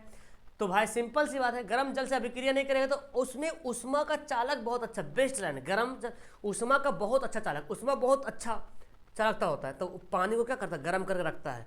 यानी यही कारण है कि गर्म जल में टैंक बनाने में तांबे का प्रयोग किया जाता है, इस्पात का नहीं किया जाता है, ठीक है ना, यही कारण है। क्योंकि इस्पात क्या करता है पता चल गया ना, कितना बदमाश काम कर रहा है वो, रिएक्शन कर रहा, रिएक्शन करने के बाद फेरिक ऑक्साइड बना दे रहा, फेरिक ऑक्साइड बन जा रहा, हाइड्रोजन गैस निकाल दे रहा, और सिंपल सी बात, तांबा बेचारा एकदम शांत मिजाज का। आगे देखिए सवाल, बोलता है जिंक को आयरन सल्फेट के विलयन में डालने से क्या होता है। भाई साहब डालिए, जब जिंक को आयरन सल्फेट के विलयन में डालेंगे तो आयरन विस्थापित हो जाएगा, सिंपल सी बात है। देखिए जिंक है, यहाँ देखो जिंक है, आयरन सल्फेट है, ये एक लाइन लिखिएगा तो एक नंबर मिल जाएगा आपको, एक यहाँ से मिल जाएगा, एक नंबर नहीं काटेगा, कंफर्म, मेरे को उम्मीद रखो। जिंक है, फेरस सल्फेट है, आयरन सल्फेट इसको बोला गया, रिएक्शन करेगा तो जिंक जो है फेरस लोहा से ज़्यादा अभिक्रियाशील है, तो क्या करेगा, लोहा को हटा देगा और खुद जिंक सल्फेट बन जाएगा, लोहा अलग हो जाएगा, यही होगा, है ना जी। एनोडीकरण क्या होता है अब समझिए। यहाँ पे, यहाँ तो इसका तो मैं आंसर देखा था गाइड में, तो मेरा तो दिमाग की बत्ती उड़ गई यार, ये क्या कैसा कैसा आंसर दिया एनोडिकरण का। फिर मैंने देखा कैसे कैसे किया जाए, बात को एक जगह इकट्ठा किया जाए नॉर्मल सा वर्ड में, तो मेरे ख्याल से ज़्यादा हार्ड वर्ड नहीं लग रहा आपको। एनोडीकरण एक ऐसी क्रिया है जिसमें विद्युत धारा का उपयोग करके किसी धातु के सतह पर स्थित ऑक्साइड के स्तर को और अधिक मोटा किया जाता है। मतलब एनोडीकरण एक ऐसा प्रक्रिया है जिसमें किसी विद्युत धारा का उपयोग करते हैं। क्या, जैसे कोई धातु है, बेसिकली यहाँ पे एल्युमिनियम कही लेते हैं, एनोडीकरण में एल्युमिनियम कही होता है। तो मानते हैं एक ऐसी एनोडीकरण एक ऐसी प्रक्रिया जिसमें विद्युत धारा का उपयोग करते हैं और कोई धातु किसी धातु के सतह पर, मानते हैं एल्युमिनियम है, एल्युमिनियम की सतह पर जो ऑक्साइड की परत है उसको और मोटा किया जाता है। क्या, और मोटा किया जाता है, ऑक्साइड की परत को और अधिक मोटा किया जाता है। एनोडीकरण एल्युमिनियम की धातु पर हवा के ऑक्सीजन के साथ अभिक्रिया होने से प्राकृतिक रूप से एक संरक्षक परत निर्माण हो जाता है। मतलब एल्युमिनियम है तो एल्युमिनियम के ऊपर ऑक्साइड की परत अगर जमी हुई तो उसको और मोटा करने के लिए क्या करते हैं, एल्युमिनियम को पानी में डाल करके जो है विद्युत धारा का उपयोग करते हैं, विद्युत धारा फ्लो करते हैं उसमें। और विद्युत धारा फ्लो करते हैं ना, तो क्या होता है, धातु पर जो सतह है उसमें जो ऑक्साइड की परत है वो और क्या होती है, मोटी हो जाती है। जब मोटी हो जाएगी तो क्या होगा, उस एल्युमिनियम को खराब होने से रोक देगा। वही बोला गया कि एल्युमिनियम की धातु पर हवा के ऑक्सीजन के साथ अभिक्रिया होने से प्राकृतिक रूप से एक संरक्षक परत निर्माण होता है। एक जो परत बनता है वो बॉडीगार्ड बन जाता है, एल्युमिनियम को खराब होने नहीं देता है। तो इसी को बोलते हैं एनोडीकरण। समझ आया? तो एक सवाल बनता है ऑब्जेक्टिव में कि एनोडीकरण क्या है। एनोडीकरण में किसका उपयोग करते हैं, एल्युमिनियम का, है ना। ये तो एल्युमिनियम पर मोटी ऑक्साइड की परत जमाना को एनोडीकरण कहते हैं। अच्छा, सिंपल से भी लिख सकते हैं कि जब एक ऐसी प्रक्रिया है जिसमें विद्युत धारा का उपयोग करके किसी एल्युमिनियम के ऊपर मोटी ऑक्साइड की परत जमा दी जाती है ताकि वो एल्युमिनियम खराब ना हो सके, वो परत जो उसे सुरक्षा प्रदान कर सके, एक संरक्षक के रूप में काम कर सके, ये क्रिया एनोडीकरण कहलाता है। क्लियर है? चलो भाई साहब आगे क्लियर। धातुएं जल के साथ अभिक्रिया करती है तो क्या होता है, लो धातुएं जब जल के साथ अभिक्रिया करती है तो क्या होता है। तो देखो 2 नंबर का सवाल इतना काफ़ी है। अब आगे मैंने देखा गर्म जल के साथ कोई कुछ करा, कोई ठंडा जल के साथ करा, उतना लिखने क्या, जो 2 नंबर सवाल में हमको ज़्यादा उड़ना नहीं है, ठीक है। जब धातुएं जल के साथ अभिक्रिया करके हाइड्रोजन गैस तथा धातु ऑक्साइड उत्पन्न करता है। क्या, धातु से जब जल जो है, धातुएं जब जल के साथ अभिक्रिया करता है, रिएक्शन करता है, तो क्या निकलता है, सिंपल तो हाइड्रोजन गैस निकलता है और धातु ऑक्साइड उत्पन्न बनता है। क्योंकि धातु का ऑक्साइड तो बनेगा। जो धातु ऑक्साइड जल में घुलनशील है, अब धातु ऑक्साइड जो क्या है, जल में घुल सकता है, जल में घुलकर धातु हाइड्रोक्साइड प्रदान करता है, ठीक है ना। यानी कि धातु अगर जल से अभिक्रिया करेगा तो हाइड्रोजन गैस बनाएगा, हाइड्रोजन गैस जब बना देगा उसके साथ क्या करेगा, धातु का ऑक्साइड ही बनाएगा। अब वो धातु ऑक्साइड जो जल में घुल जाता है, क्या करता है, हाइड्रोजन गैस बना, ये धातु है, पानी से रिएक्शन किया, हाइड्रोजन गैस निकल गया। अब उसके बाद धातु का ऑक्साइड बना और धातु का ऑक्साइड जो जल में क्या हुआ, घुल जाता है, घुलने के बाद जो है क्या बना, हाइड्रोक्साइड बन गया, हाइड्रोक्साइड प्रदान हो गया। अब देखो धातु पोटेशियम, यह है जल, मिला तो पोटेशियम हाइड्रोक्साइड बन गया, जल बना, उष्मा भी निकल गया भाई, हिट तो होगा ही, है ना। आगे देखें सवाल, सोडियम, कारण दे कि सोडियम को केरोसिन तेल में डुबा के क्यों रखा जाता है। ऐसे सवाल तो सिंपल बोल सकता है कि सोडियम को केरोसिन तेल में डुबा के क्यों रखा जाता है, सिंपल सवाल भी बोला जा सकता है। देखिए सोडियम धातु की क्रियाशीलता जल के साथ बहुत ज़्यादा है, सोडियम धातु की जो क्रियाशीलता है जल के साथ बहुत ज़्यादा, मतलब दुश्मन है, पानी के साथ सोडियम दुश्मन है, एक दूसरे का शत्रु है, जानी दुश्मन है। तो सोडियम जो है जल के साथ अभिक्रिया करता है तो सोडियम जो है, सोडियम धातु क्रियाशीलता, सोडियम धातु की जो क्रियाशीलता है, जो रिएक्टिविटी है, जो रिएक्शन करता है वो जल से बहुत ज़्यादा करता है। अब सोच लो ज़्यादा करेगा क्या होगा, जल और सोडियम के बीच होने वाली अभिक्रिया में हाइड्रोजन गैस निकलती है। अब अगर दोनों को मिला देंगे ना तो एक रिएक्शन होगा और हाइड्रोजन गैस निकलेगा। कैसी गैस, हाइड्रोजन गैस निकलेगा, हाइड्रोजन गैस, और जिससे वायुमंडल में के जलवाष्प में मिलकर आग उत्पन्न करती है। कभी देखा तुमने, कभी एक्सपेरिमेंट किया है तुमने, नहीं किया तो वीडियो देखो, वाच करो, लिखो यूट्यूब पर वीडियो, है ना। अभी इस क्लास के बाद यूट्यूब में वीडियो लिखना, फिर तुम्हारे दिमाग में तो टेंशन ही खत्म हो जाएगा याद करने का कि सोडियम को पानी में क्यों डुबा के रखते हैं, डुबाना क्यों नहीं चाहिए, केरोसिन तेल में डुबा के क्यों रखते हैं, क्योंकि सोडियम पानी का जानी दुश्मन है। ऐसे लिख मत देना जानी दुश्मन है, ठीक है ना। सोडियम बहुत ज़्यादा अभिक्रियाशील होता है जल में, है ना। जब उसको जल में डुबा देंगे तो रिएक्शन होगा, उसके बाद हाइड्रोजन गैस निकलेगा और वही हाइड्रोजन गैस वायु में आके बम से नहीं करेगा, ब्लास्ट करेगा ना, तो खतरनाक है कि नहीं, अगर छोड़ देंगे तो। यही कारण है कि सोडियम धातु को केरोसिन तेल में डुबाकर रखा जाता है। क्लियर है। आयनिक यौगिकों का गलनांक उच्च होता है क्यों? जो आयनिक यौगिक होता है, जैसे मैंने बताया था आयनिक यौगिक जिसमें धातु अधातु दोनों मिला होता है, इसको बोलता है आयनिक यौगिक।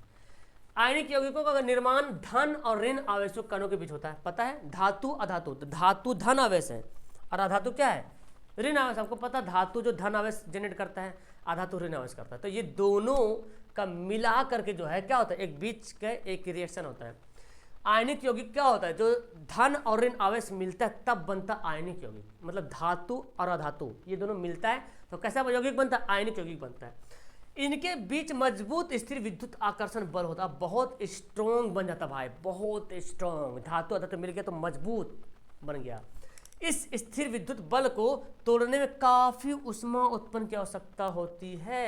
यही कारण है कि इनका द्रवनांक तथा क्वथनांक बहुत ज्यादा होता है। समझ आया? जैसे देखो, जैसे मैं कैसे बताऊं, जैसे मान लो मेरा हाथ है सब, तो ये मान लो धातु है, ये मान लो अधातु, ये दोनों एक दूसरे का रिएक्शन किया, आपस में मिला, तो ये धातु धन आवेश, अधातु ऋण आवेश। तो धन और ऋण मिलने के बाद क्या बना, आयनिक यौगिक बना।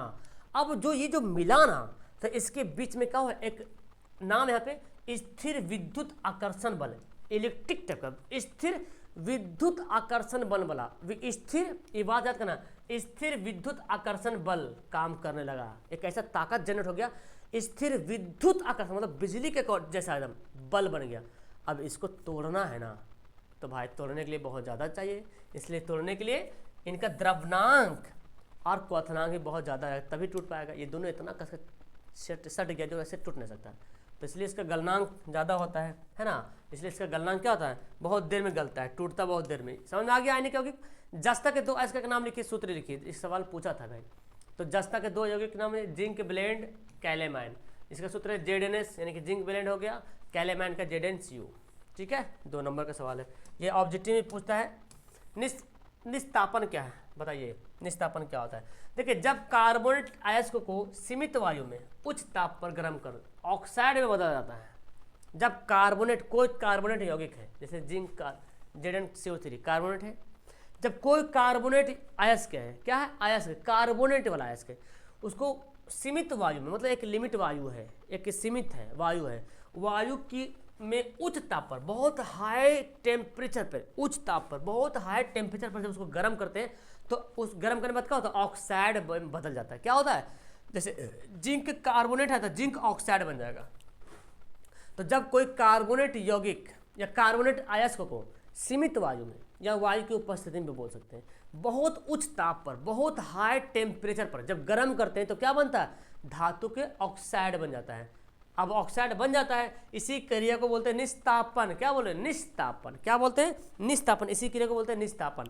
अब देखिए यहाँ पे ZnCO3 है ना, ZnCO3 क्या है, ये है जिंक कार्बोनेट। इसको जब गर्म किए बहुत उच्च ताप पर, यहाँ पे ताप दिखा दिए ऐसे, हीट किए बहुत ज़्यादा ताप पर, तो जिंक ऑक्साइड बन गया, कार्बन डाइऑक्साइड बन गया, इसको बोलते हैं निस्तापन। समझ में आया? निस्तापन, तापन, तापन, जब धातु के अयस्क को वायु में बहुत तेज हाई प्रेशर, तेज टेम्परेचर, बहुत हाई टेम्परेचर पे गर्म करते हैं, उच्च ताप पे गर्म करते हैं। ये पॉइंट वाली बात, उच्च ताप पे, एक होता है निम्न ताप, ये उच्च ताप पे गर्म करते हैं, तब क्या बनता है, धातु के ऑक्साइड बन जाता है।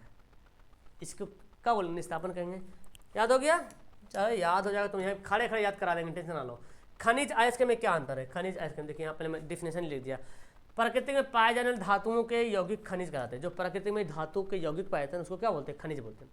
नेचर में, प्रकृति में जो खनिज पाए जाते हैं, धातु के यौगिक होते हैं उसी को बोलते हैं खनिज। और वही खनिज को अगर आसानी से हम प्राप्त कर लें तो उसको क्या बोलेंगे, अयस्क बोलेंगे। समझ आया? जो खनिज है, खनिज को आसानी से प्राप्त कर ले तो उसको बोलेंगे अयस्क। कुछ खनिजों में धातुओं की प्रतिशत मात्रा बहुत कम होती है, अल्प होती है। कुछ धातु ऐसा है जिसमें जो है कुछ खनिज ऐसा है जिसमें धातु की मात्रा बहुत कम होती है, लेकिन अयस्कों में धातुओं की प्रतिशत बहुत ज़्यादा होता है। जब अयस्क है तो अयस्क में धातु बहुत ज़्यादा होता है, और खनिज में कुछ खनिजों में धातु की प्रतिशत बहुत कम होती है, लेकिन अयस्क में धातु की मात्रा बहुत ज़्यादा होती है। तो आप ये दोनों लिख दीजिएगा, 2.2 नंबर मिलेगा। लोहे की वस्तुओं का जस्तीकरण क्यों करते हैं? हाँ, एक होता है लोहे की वस्तु को पेंट क्यों करता है, जो क्यों होता। अब यहाँ पे जस्ता कर रहे हैं, जस्ता के परत चढ़ा है, बात वही है, यहाँ भी जंग से बचाना है, खाली जस्ता के जिंक से पेंट कर रहे हैं, ठीक है ना। लोहे की जस्ता के, लोहे को जस्ता की एक पतली परत के साथ कोटिंग करके जंग से बचाने की एक तरीका है। कोटिंग मतलब वही ऊपर चढ़ा देना, कोटिंग बोलते हैं। तो लोहे को जस्ता की एक पतली परत चढ़ाते हैं, जस्ता की क्या करते हैं, पतली परत, जिंक की परत चढ़ाते हैं। और वही जो परत चढ़ाते हैं, तो ये कारण क्या है, क्यों चढ़ाते हैं, क्योंकि ये जंग से बच जाए। जस्तीकरण एक धातु के साथ जस्ता की परत पर लगाने की प्रक्रिया है। तो वही बात है यार, वही बोला गया। इसी प्रक्रिया को जब धातु के ऊपर जिंक की परत चढ़ा देता है तो उसको बोलते हैं जस्तीकरण, और क्या है ना, लोहे से, ताकि लोहे से, लोहे की जंग न लगे, ताकि लोहे में जंग न लगे, और क्या कारण ही लोहे में जंग न लगे। अयस्क और खनिज क्या है, लोहे के दो अयस्क के नाम लिखिए, उसका सूत्र भी लिखिए, लीजिए भाई। तो अयस्क खनिज तो बता चुके हैं, फिर भी देखो, प्रकृति में पाए जाने वाले धातुओं की यौगिक खनिज कहलाते हैं। जो प्रकृति में धातु के यौगिक पाए जा रहे हैं उसको खनिज बोले। प्राकृतिक में मतलब खुले आम, हाँ, प्राकृतिक में धातु के जो यौगिक है उसको बोलते हैं खनिज। अब इन खनिजों को, यानी कि आप यहाँ पे लिख सकते हैं, खनिजों से अगर खनिजों को आसानी पूर्वक, अगर आसानी ढंग से धातुओं का निर्माण, निष्कर्षण कर सकते, धातुओं का निकाल सकते हैं, तो उसी धातु को क्या बोलेंगे, अयस्क कहेंगे। जैसे हेमेटाइट, बॉक्साइड, दो अयस्क का नाम हो गया। अब बोला गया लोहा के दो अयस्क का नाम लिखिए, लोहा के दो अयस्क हेमेटाइट और आयरन पायराइट।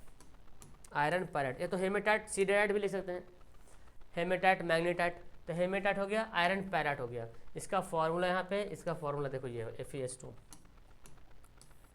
आगे सवाल, धातु कर्म क्या है, बड़ा अच्छा सवाल है। इसके विभिन्न अलग अलग चरणों को लिखें। धातु कर्म मतलब धातु को कैसे कैसे जो हम प्राप्त करते हैं, इसको बोलते हैं धातु कर्म।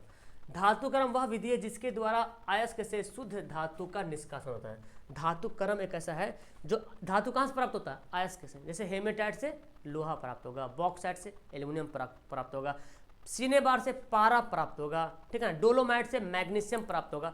वही बोला गया है,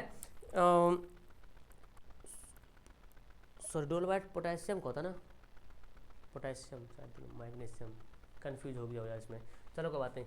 तो जब कोई धातु कर्म एक ऐसा काम है, एक ऐसा विधि है जिसमें धातु का क्या करते हैं, निष्कर्षण करते हैं। धातु का अयस्क से चूंकि खनिज से अयस्क बना, और अयस्क से धातु का, शुद्ध धातु का निष्कर्षण करते हैं, ठीक है ना।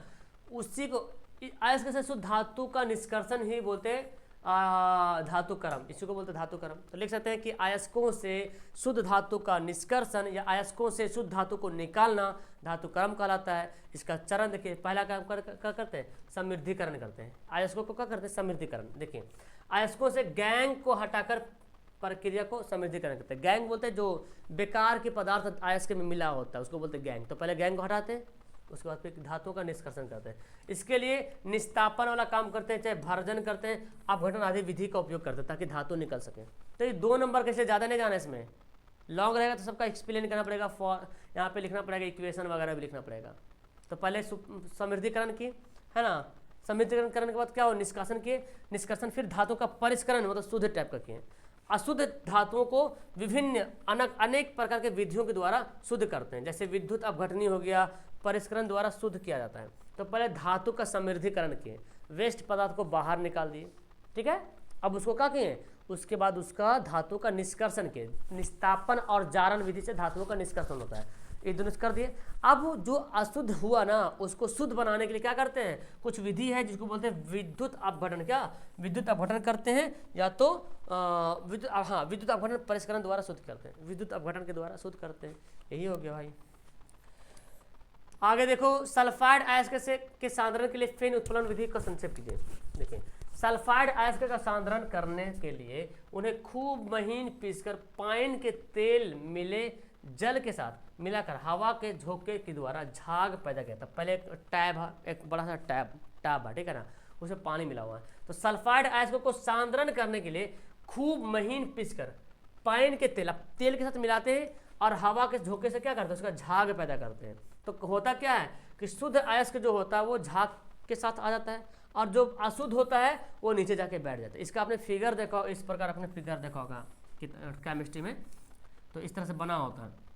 तो यहाँ से क्या करते हैं, यहाँ से हवा डालते हैं, तो यहाँ हवा डालते हैं ना, बोलोगे ना, पाइन के तेल मिला करके हवा डालते हैं, झोंके से हवा डालते हैं। तो जो यहाँ पे मिला हुआ है है ना, सल्फाइड आयस्क, वो जो है जो ओरिजिनल रहेगा वो झाग बन जाएगा, झाग बन जाएगा, झाग, और झाग तो ऊपर में रहता है, और बाकी जो अशुद्ध जाके नीचे जाके जम जाएगा, तो ऊपर को छान के अलग कर लेंगे, है ना।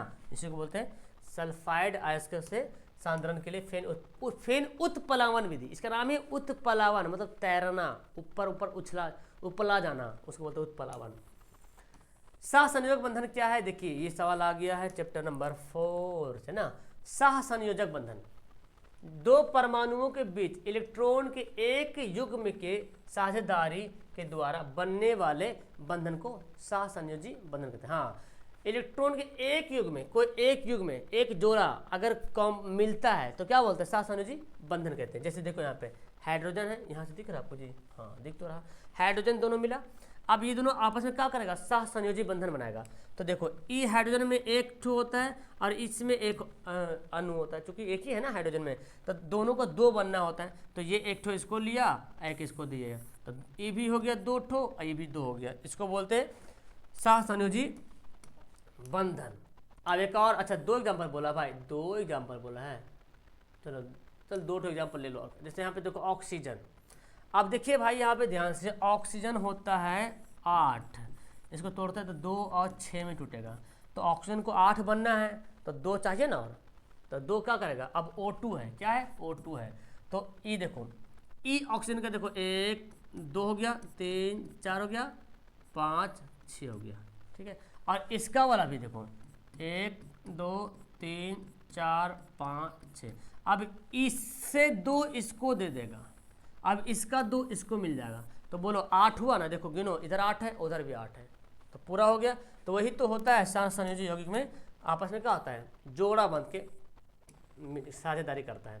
देखो सवाल यहाँ पे, इथाइल एल्कोहल का संरचना सूत्र लिखिए, संरचना सूत्र बड़ा इंपॉर्टेंट, इथाइल एल्कोहल C2H5OH, देखिए तो एल्कोहल है ना C2, अरे कार्बन 2 ठो है, देखो C2H5 3 2 5 OH, तो देखो कार्बन 2 है, तो यहाँ पे कार्बन है ना, हाइड्रोजन कितना है, देखो इसको देखो, इससे बनाना है आपको, इसी से बनाना है आपको संरचना सूत्र, इसी से बनाना है। CH3 कार्बन है, हाइड्रोजन 3 है, देखो कार्बन हाइड्रोजन 3 हो गया, एक बॉन्ड है CH2, C और कार्बन के 2, फिर OH यहाँ पे जोड़ दिया, यही तो है इसका संरचना सूत्र है। ब्यूटेन एवं इथेनोइक अम्ल का संरचना सूत्र लिखिए, देखिए ब्यूटेन का सूत्र, ब्यूटेनोन है, सॉरी ब्यूटेनोन का देख लीजिए, जिसमें कीटोन आ रहा, और इथेनोइक अम्ल की सब बनाने की प्रैक्टिस कीजिए, समझे, ठीक है ना। इसको मैं दे दिया हूँ, बहुत इंपॉर्टेंट है, दे दिया हूँ, बनाने की प्रैक्टिस करेंगे। समाजव्यवस्था किसे कहते हैं, बड़ा इंपॉर्टेंट है भाई समाजव्यवस्था, देखिए आइए समाजव्यवस्था किसे कहते हैं, कि जिस यौगिक का आणविक सूत्र समान हो, क्या सूत्र फॉर्मूला समान हो लेकिन संरचना सूत्र अलग अलग हो, ऐसे यौगिक को समाजवी कहते हैं, ठीक है ना। और ये जो घटना हो रहा इसको बोलते हैं समावयवता, ठीक है। ब्यूटेन उदाहरण बोला ना, ब्यूटेन के 2 समावयवी है, नॉर्मल ब्यूटेन और आइसोब्यूटेन, और आप लोग को पता है पेंटेन का 3 समावयवी, नॉर्मल पेंटेन, आइसोपेंटेन, नियोपेंटेन। अब इसका सूत्र देख लीजिए, अब इसका उदाहरण भी यहाँ पे देख लो भाई, नॉर्मल पेंटेन आइसोपेंटेन है समावयवी, तो समावयवी कैसे होगा, फार्मूला एक ही है C4H10, लेकिन देखो नॉर्मल पेंटेन एकदम नॉर्मल सिंपल तरीके से बना हुआ, 1 2 3 4 5 6 7 8 9 10, है ना। फिर देखो ये देखो आइसोपेंटेन, कार्बन एक नीचे, ये वाला कार्बन नीचे भेज दिया, देखो नीचे भेज दिया ना, इसमें भेज दिया, इसमें तो हो गया। तो यहाँ भी वही 1 2 3 4 5 6 7 8 9 10, बस खाली फार्मूला अलग है लेकिन सूत्र एक ही है, संरचना सूत्र अलग है, सूत्र एक ही है। बेंजीन और साइक्लोहेक्सेन की संरचना सूत्र बनाई, भाई साहब एकदम इंपॉर्टेंट भाई, देखो बेंजीन का बनाने सीख लो, आपने बनाया भी होगा, इसको कैसे बनाना है, ठीक है। दिख रहा है आपको बेंजीन का सूत्र है, इसमें कुछ करना क्या है, बनाना है, इसको प्रैक्टिस करना है। साइक्लोहेक्सेन देखो, साइक्लोहेक्सेन देखो भाई, इसका सूत्र देखो, साइक्लोहेक्सेन का सूत्र देखो C6H12, C6H12, भाई साहब कार्बन 6 गो, हाइड्रोजन 12 गो, 1 2 3 4 5 6 7 8 9 10, तो फॉर्मूला याद रखो, मेरे ख्याल से बन जाएगा, है ना। फॉर्मूला खाली याद रखो, साइक्लोहेक्सेन का C6H12, सब में बैठा देना है, हर कार्बन को चाहिए ना, हर कार्बन को 4 बॉन्ड पूरा होना है। तो देखो यहाँ पे ये कार्बन को ये जो एक बॉन्ड जो गया ना, ये दोनों कार्बन के लिए एक बॉन्ड पूरा हो गया, और ये जो आया ना इसको भी मिल गया, अब 2 यहाँ बैठा दिए तो 4 हो गया। अब इसको तो एक ठो पहले से मिला हुआ, इधर से मिल गया 1 ठो, 2 हो गया, 4 हो गया। इसको भी तो मिला हुआ 1 ठो, इधर से एक ठो मिला हुआ 2 और 2 4 हो गया, सब में उसे मिलते चला गया, ठीक है। समजातीय श्रेणी क्या है, बड़ा इंपॉर्टेंट सवाल है भाई साहब, इसको तो एकदम छाप लो, एकदम छापेगा एग्जाम में, ठीक है ना। कार्बनिक यौगिकों की वैसी श्रेणी जिसमें समान क्रियाशील समूह होते हैं, मतलब समझे, चाहे एथेनॉन हो, चाहे एल्कोहल हो, चाहे कीटोन है, चाहे एथेनोइक अम्ल हो, चाहे एल्डिहाइड हो, चाहे एल्केन हो, चाहे एल्कीन हो, चाहे एल्काइन हो, चाहे एल्किल हो, चाहे एथेनॉल हो, तो सेम समान क्रियाशील समूह रहेगा उसमें, ठीक है। वैसी कार्बनिक यौगिक जिसमें श्रेणी के समान क्रियाशील समूह रहेगा, किसी भी श्रेणी का समान क्रियाशील समूह रहते हैं, तथा श्रेणी के किसी भी दो क्रमागत सदस्यों की अगर रचना करते हैं तो CH2 का डिफरेंस होता है, CH2 का डिफरेंट करता है। मतलब जैसे कि अगर मिथेन, इथेन, प्रोपेन, ब्यूटेन जो भी ले लिए, अब दो लाइन से उठाओ, जैसे मतलब मिथेन के बाद क्या है, एथेन है, तो मिथेन इथेन में देखो तो CH2 का डिफरेंस पाया जाएगा। उस तरह से मेथेनॉल के बाद क्या आएगा, एथेनॉल आएगा, तो मेथेनॉल एल्कोहल का है, एथेनॉल भी एल्कोहल का, दोनों सेम श्रेणी का है, सेम क्रियाशील समूह का है, तो दोनों का जब डिफरेंट निकालोगे ना तो CH2 का डिफरेंट आएगा, समझ में आएगा। जैसे मेथेनोइक, एथेनोइक, दोनों सेम क्रियाशील समूह का है, तो मेथेनोइक और इथेनोइक का जब अंतर निकालोगे तो CH2 का डिफरेंस आएगा। वही यहाँ बोलना चाह रहा है कि जब दो, हाँ, जब तथा श्रेणी के किसी दो क्रमागत सदस्यों की रचना करते हैं तो CH2 का अंतर होता है। अब देखिए यहाँ पे उसको बोलते हैं समजातीय श्रेणी, समजातीय, हाँ, जैसे देखो methane, ethane, propane, butane, pentane, ये क्या है, एक लाइन से एक ही कास्ट का है ना, एक ही जाति का है। इस तरह सब लिख सकते हैं, ethene, propene, butene, pentene, ethyne, propyne, butyne, pentyne, ethanol, propane, ethanol, methanol, propanol, ऐसे बोल सकते हैं, कोई भी एग्जांपल डाल सकते हैं। आप किसी एक का उदाहरण दे दीजिए, देखिए यहाँ देखो भाई, यहाँ देखो CH4, ये क्या है, मिथेन है, इथेन है, ये दोनों को जब घटाएं आपस में देखो CH2 का अंतर आएगा। देखो दो कार्बन में से एक कार्बन घटेगा तो एक कार्बन बचेगा, 6 हाइड्रोजन में से 4 हाइड्रोजन घटेगा तो 2 हाइड्रोजन बचेगा, हो गया। अब कोई भी उठा लो यहाँ पे तो वो फॉर्मूला आपको रहेगा तो अंतर निकाल लीजिएगा। उत्प्रेरक क्या होता है, बस कुछ सवाल और है। उत्प्रेरक वैसे पदार्थ जिसकी उपस्थिति मात्रा से रासायनिक अभिक्रिया गति में वृद्धि होती है, उसे उस पदार्थ का उत्प्रेरक कहते हैं। मतलब एक ऐसा पदार्थ समझो, जैसे हमको आग लगानी है, ठीक है ना, तो अगर लकड़ी है, लकड़ी में आग लगाएंगे तो अगर माचिस मारेंगे तो लगेगा आग, बड़ा टाइम लगेगा, लेकिन हम अगर उसमें करासन तेल डाल देंगे तो भाई साहब तुरंत लग जाएगा, बोलते हैं तुरंत आग लग जाएगा। क्या, तो करासन तेल क्या किया, वो लकड़ी को, आग को लकड़ी से रिएक्शन करने में किरोसिन तेल हेल्प किया, मदद किया, तो वहाँ पे किरोसिन क्या हो गया, उत्प्रेरक हो गया। समझ में आया? हाँ, वही है कि वैसे पदार्थ जिसकी उपस्थिति मात्रा से रासायनिक अभिक्रिया की गति में वृद्धि करता है, जल्दी से रासायनिक अभिक्रिया हो जाए, तो जो पदार्थ है जो हेल्प कर रहा है उसी को बोलते हैं उत्प्रेरक।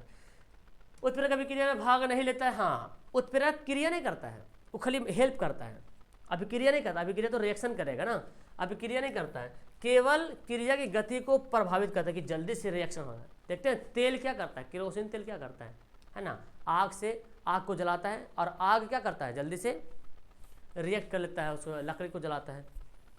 तो समझो वही हो गया यहाँ पे केमिस्ट्री में समझ में।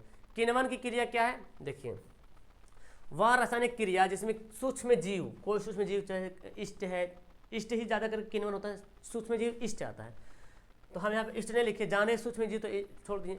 सूक्ष्म जीव शर्करा और अपूर्ण विघटन करके, शर्करा का अपूर्ण मतलब पूरी तरीके से विघटन नहीं, पूरी तरीके से तोड़ता नहीं है, अपूर्ण विघटन करके CO2 कार्बन डाइऑक्साइड गैस और एल्कोहल, एसिटिक अम्ल इत्यादि का निर्माण करते हैं, इसी को किण्वन कहते हैं। इस क्रिया में कार्बन डाइऑक्साइड गैस निकलती है। कौन सी गैस निकलती है किण्वन में, कार्बन डाइऑक्साइड गैस निकलती है। ऑब्जेक्टिव में सवाल पूछा जाएगा कि किण्वन की अभिक्रिया के बाद कौन सी गैस निकलती है, कार्बन डाइऑक्साइड गैस निकलती है।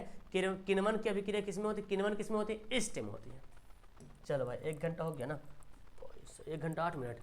एथेनॉल से एथेनोइक अम्ल में परिवर्तन को ऑक्सीकरण अभिक्रिया क्यों कहते हैं, जहाँ एथेनॉल से एथेनोइक अम्ल जब बदलते हैं, जब एथेनॉल से एथेनोइक अम्ल बनता है तो उसको बोलते हैं ऑक्सीकरण। क्यों, जब एथेनॉल से ऑक्सीकरण परमाणु संयोग करता है, एथेनॉल से क्या होता है, ऑक्सीजन परमाणु हेल्प मिलता है, जाकर संयोग करता है, तो एथेनॉल के 2 हाइड्रोजन परमाणु ऑक्सीजन परमाणु के साथ संयुक्त होकर एथेनॉल का निर्माण करता है ना। अब फिर से एथेनॉल से 1 हाइड्रोजन परमाणु जुड़ता है और तो इसे एथेनोइक अम्ल बनता है। अब यही कारण कि इथेनोइक अम्ल से इथेनॉल से इथेनोइक अम्ल का बनना ऑक्सीकरण अभिक्रिया है। आगे देख लो, मेंडलीफ के आवर्त सारणी की सीमाएं हैं, बहुत कम सवाल पूछता है इससे मेंडलीफ से सब्जेक्ट में, लेकिन फिर भी मैंने दे दिया हूँ। यहाँ पे 5-6 दे दिया, आप 2 ही 3 लिखना है एग्जाम में, 2 नंबर में आएगा। तो सीमाएं क्या था, मेंडलीफ आवर्त में हाइड्रोजन का निश्चित स्थान नहीं दिया था, हाइड्रोजन का कोई स्थान नहीं दिया था मेंडलीफ ने, तो मोस्टली ने बताया हाँ यहाँ पे रहेगा, लेकिन मेंडलीफ ने कोई इसका स्थान ही नहीं दिया, मतलब हाइड्रोजन बेचारा घूम रहा, भटक रहा। लेथेनाइट्स एक्टिनाइट्स को आवर्त सारणी में ना रखकर नीचे क्षैतिज कतार रख दिया, नीचे रख दिया, अभी भी नीचे रखा हुआ है वो। आवर्त सारणी में आवर्ती नियम का पूर्णतः पालन नहीं किया गया। एक ही वर्ग में असमान गुण वाले तत्व भी रख दिया गया है मेंडलीफ ने। चलो, तीन तत्वों को एक ही स्थान पर रख दिया, एक ही स्थान में तीन तत्वों को रख दिया। आवर्त सारणी में समस्थानिकों के लिए कोई स्थान नहीं छोड़ा। वाह वाह, इसीलिए तो गड़बड़ा गया मेंडलीफ वाला, इसलिए फेल हो गया और मोस्टली हम लोग पढ़ रहे हैं। उत्कृष्ट गैस को अलग समूह में क्यों रखा गया? देखो सिंपल सी बात है यार, कि सभी तत्वों में से उत्कृष्ट गैस अभिक्रियाशील गैस है। जितने सारे तत्व हैं तो उत्कृष्ट गैस जो है क्या है, उत्कृष्ट अक्रियशील, अच्छा अक्रियशील लिखते, वही मतलब अभिक्रियाशील मैंने बोल दिया। अक्रियशील मतलब किसी से रिएक्शन नहीं करता है। जितने सारे तत्व हैं उन सभी तत्वों में से उत्कृष्ट गैस एक ऐसा गैस है जो अक्रिय गैस है, किसी से रिएक्शन नहीं करता है। मेंडलीफ ने इसे आवर्त से अलग रखा, शून्य वर्ग कहा, मेंडलीफ ने ही रख दिया। एग्जाम्पल में लिख सकते जैसे लिख दे बड़ा हो जाएगा, है ना, जैसे हीलियम, है ना, neon, argon, xenon, radon, krypton, हो गया। और क्या, उत्कृष्ट गैस जैसे लिख दिया लास्ट में। मेंडलीफ आवर्त सारणी के विसंगतियाँ क्या है? विसंगतियों में क्या था भाई? हाइड्रोजन का स्थान शेष न था, हाइड्रोजन की संयोजकता एक होती है और यह क्षार धातुओं से कुछ समानता रखती है, इसलिए इसे क्षार धातुओं के साथ आवर्त सारणी के वर्ग में रखा गया है। ये विसंगतियाँ हो गया। आगे समस्थानिकों का स्थान, मेंडलीफ के आवर्त सारणी में समस्थानिकों का स्थान कोई स्थान नहीं दिया गया। वही सीमाएं विसंगतियाँ, वही तो बात आ रहा। तत्वों का व्युत्क्रम स्थान, मेंडलीफ को आवर्त सारणी आवर्त तालिका में कुछ अधिक परमाणु द्रव्यमान वाले तत्व कम परमाणु द्रव्यमान वाले तत्व के साथ पहले रख दिया गया, मतलब उल्टा कर दिया। जिसका परमाणु द्रव्यमान ज़्यादा था उसको बाद में रख दिया, जिसका परमाणु द्रव्यमान कम था तो उल्टा, जिसका परमाणु द्रव्यमान ज़्यादा था उसको पहले रख दिया, जिसका कम था उसको बाद में रख दिया। लेकिन मोस्टली ने पूरा अरेंज कर दिया, परमाणु द्रव्यमान भी बढ़ रहा, संयोजी इलेक्ट्रॉन भी बढ़ रहा, है ना, संयोजकता भी उसका बढ़ रहा, कितना आसान से बनाया। परमाणु संख्या भी उसको बढ़ते हुए अरेंज किया। तो ये मोस्टली ने जो अरेंज किया, जो परमाणु संख्या पे बड़ा अच्छा किया है, ठीक है ना। चलो भाई, तो अब यहाँ पे 51 सवाल, 51 क्वेश्चन। आप मुझे कमेंट करना सबसे पहली बात कि आपको समझ में आया कि नहीं, मज़ा आया? हम मेरे ख्याल से हर क्वेश्चन समझ में आ गया होगा। कोई क्वेश्चन नहीं समझ में आया तो नीचे कमेंट करो और अपने दोस्तों को शेयर करो, सबको शेयर करो। बहुत मेहनत लग रही वीडियो बनाने में, कम से कम अब तो जाने कितना देर की वीडियो है ना। और हम कोई नहीं है, बस हम आपके कैमरे से हम बात कर रहे हैं, मतलब आपसे हम बात कर रहे हैं, ठीक है। तो वीडियो को प्यार देने के लिए थैंक यू। लाइक कर दें सब लोग फिर से, जो लाइक नहीं किए हो। चैनल को सब्सक्राइब जरूर कर लीजिएगा और अपने आने वाले दोस्तों को, भाइयों बहनों को जोड़िए इसमें, और ये वीडियो को शेयर कीजिए ताकि उसको बेनिफिट हो। इसमें बहुत सवाल टैली का एग्जाम में, मुझे पता है। आपको रटना नहीं है ना, बोला रटने, इसको 1-2 बार और वॉच कर लो ध्यान से। 1 घंटा में केमिस्ट्री खत्म 1 घंटा में फिजिक्स खत्म, 2 नंबर वाला। हम 5 नंबर में फोकस करेंगे भाई, लेकिन हमको इसमें ज़्यादा नंबर मिल रहा है, 25 नंबर मिल रहा है इसमें। हम 15 नंबर के चक्कर में क्यों भागें, है ना। साइंस में 25 नंबर मिल रहा, अब 15 नंबर के चक्कर में क्यों भागे हम? तो 25 नंबर को लेना फ़ायदा होगा। और कोई बात नहीं, देखो 1 से 2 घंटा, और मेरे ख्याल से आप तो और जल्दी पढ़ लीजिएगा। हम तो यहाँ पे कुछ समझा रहे हैं आपको ना, विजुअलाइज कर रहे हैं, कुछ बॉडी लैंग्वेज के थ्रू कर रहे हैं। आप तो मेरे ख्याल से आधा घंटा पूरा चटपट कर दीजिएगा क्या। चलो तो भाई वीडियो लास्ट करते हैं। That's all, thank you everyone. Video कैसे लगी नीचे कमेंट करना, अपने दोस्तों को शेयर करना। ओके बाय बाय, मिलते हैं नेक्स्ट वीडियो में।